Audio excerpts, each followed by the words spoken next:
kasih kepada Muhammad Ali Saleh, Kadis Pariwisata sebelumnya yang sekarang sudah menjadi Sekda di Kabupaten Bulukumba. Saya melihat beliau dengan tim sangat-sangat bekerja keras untuk memajukan kawasan wisata Bira, utamanya kawasan wisata titik nol ya. Bagaimana dia membangun kolaborasi dengan orang-orang lokal dari awal mereka merintis, terus kita sampai di situ dia coba seperti mengejar sampai ke provinsi bagaimana wacana ini impian untuk melihat kawasan wisata titik nol itu bisa terbuka, semua fasilitas bisa ada, dan dia lakukan itu kan ya.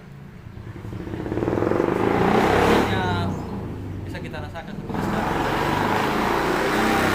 Belum sempurna ya, tapi apa yang dia lakukan oleh beliau masyarakat sudah rasakan. Terus ya terjadi juga peningkatan PAD ya.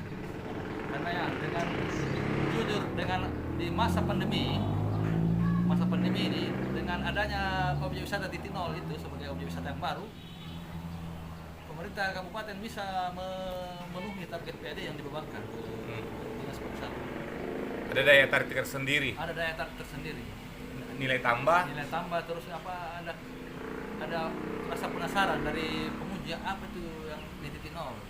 Terus ya kami sebagai orang lokal dan pemandu, saya sering membawa juga baik itu pejabat-pejabat atau orang-orang dari daerah memperlihatkan titik nol dan menjelaskan kelebihan bahwa di titik nol itu sebagai ujung gerakan paling selatan Pulau Sulawesi, di titik yang sama kita bisa melihat dua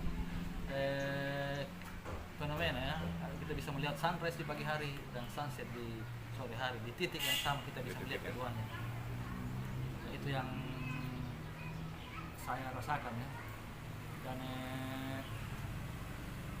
Pak Kadis selain pengembangan di titik nol, dia juga melihat apa-apa hal-hal yang perlu dilakukan di Bira itu, seperti dorongan-dorongan dari beberapa komunitas di Bira bahwa kita perlu memperhatikan masalah kebersihan.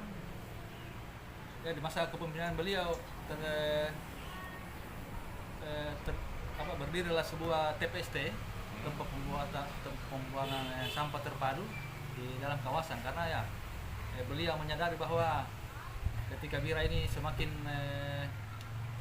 meminat untuk dikunjungi, semakin banyak orang yang ingin melihat Bira dengan titik nolnya, otomatis pengunjung akan banyak dan akan banyak sampah. Ya, beliau itu melihat bahwa perlu ada tempat pembuatan sampah di dalam kawasan ini, karena tetap pengunjung banyak, kebersihan juga tetap bisa dijaga ya.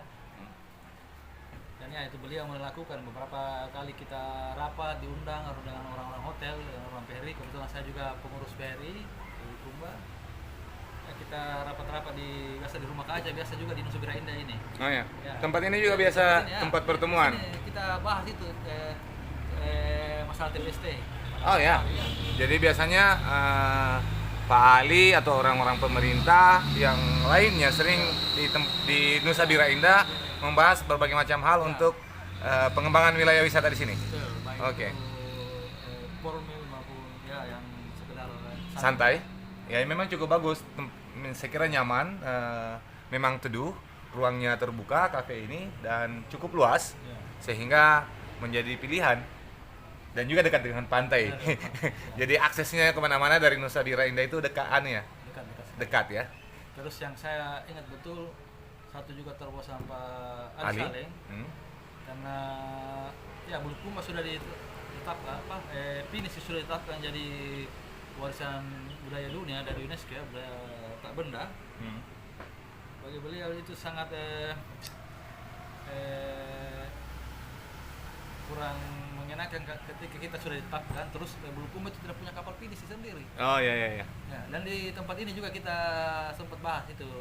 Bagaimana Bulukumba udah punya? Dan sekarang udah punya kan? Ya, dan alhamdulillah sudah punya. Sudah punya. Ya. Tinggal bagaimana dia bagaimana kapal itu kualitasnya bisa diperbaiki terus kapal itu bisa bermanfaat ya. Sampai setelah ada tidak dimanfaatkan, dimaksimalkan. fungsi dari kapal tersebut. Harusnya lebih dimaksimalkan saja. Maksimalkan saja. Karena Sehingga barangnya sudah ada. Barangnya sudah ada, tinggal dijadikan tempat apa nih, tour kemana-mana gitu kan. Itu jadi promosi juga. Jadi promosi. Itu yang beberapa yang saya lihat dari beliau ya, yang apa-apa yang telah dilakukan untuk kemajuan wisata di Bulukumba ini. Oke. Dan untuk misalnya tuh, untuk apa, karena sudah beralih dari Bapak Muhammad Ali Saleng ke Pak Daud Kahal, apa yang ingin Anda sampaikan untuk Pak Daud Kahal yang sebagai Kepala Dinas Pariwisata dan Olahraga, namanya sekarang itu, Bulukumba, apa yang ingin Anda sampaikan kepadanya? Ya, saya cuma menyampaikan bahwa apa yang dilakukan Kadis sebelumnya, Pak Ali Saleh, itu yang dia lebih sering lakukan itu kolaborasi. Karena pariwisata ini tanpa kita bekerja sama tidak akan bisa kita kerja semua ya. Karena banyak hal yang perlu di ini. Jadi itu mempermudah juga pekerjaan dari Dinas Pariwisata. Ketika kita mengajak masyarakat, mengajak komunitas untuk sama-sama bekerja melakukan yang terbaik untuk kemajuan dunia pariwisata di Bulukumba. Luar biasa. Itu harapannya. Itu harapan saya. Harapan saya. Cuma satu aja dulu atau dua? Itu saja dulu. Itu saja dulu. Oke, bisa ditutup Bang Anjas. Ya. Terima kasih untuk rumah belajar bersama ya. Nah, ya, terima kasih. Ya, untuk podcast ini terus ya jangan lupa saya ucapkan terima kasih banyak juga kepada ayahanda kita Pak Muhammad Ali Saleh yang sekarang sudah menjadi sekda. Terus kita tetap meminta nasihat dan masukan beliau ke Kadis yang sekarang ya. Untuk kita tetap sama-sama berkolaborasi untuk kemajuan dunia pariwisata di Bulukumba. Oke. Terima kasih banyak. Assalamualaikum warahmatullahi wabarakatuh.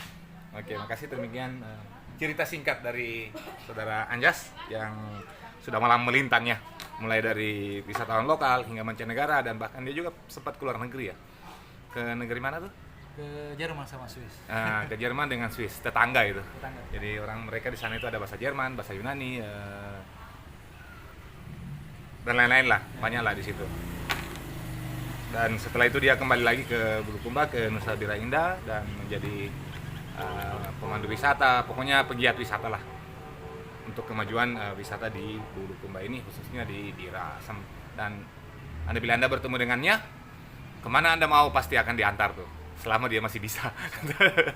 Oke, see you. Assalamualaikum warahmatullahi wabarakatuh.